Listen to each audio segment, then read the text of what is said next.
सरकार इसके ऊपर आंख मूंद कर बैठती है, चिंता वहां से शुरू होती है।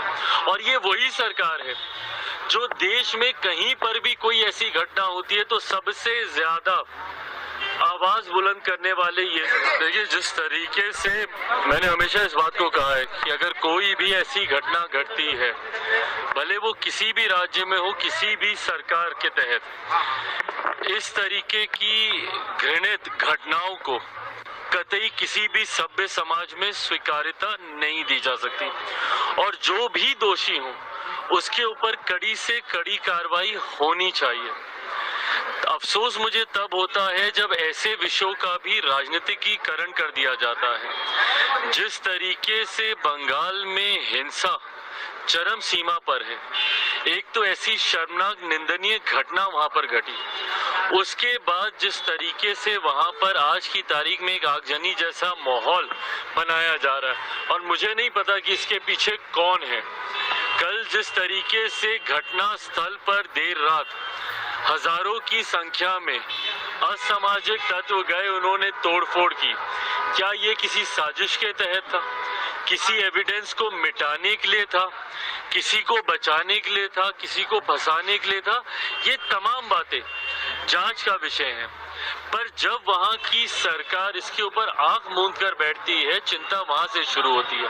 और ये वही सरकार है जो देश में कहीं पर भी कोई ऐसी घटना होती है तो सबसे ज्यादा आवाज बुलंद करने वाले ये लोग होते हैं। मुझे ताज्जुब है कि जहां की मुख्यमंत्री एक महिला हो, वो मुख्यमंत्री इसके ऊपर खामोश रहती है। इनकी तमाम महिला सांसद इसके ऊपर खामोश रहती हैं।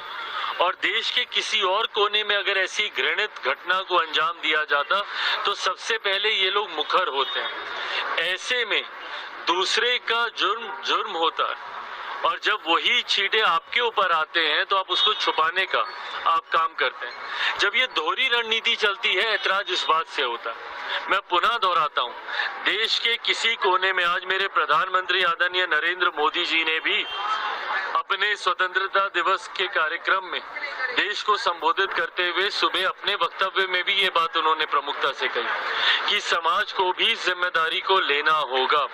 और जिस तरीके से बहन बेटियों के साथ आज की तारीख में भी इस तरीके की घटनाओं को अंजाम दिया जाता है, वो कहीं से भी बर्दाश्त नहीं की जाएंगी।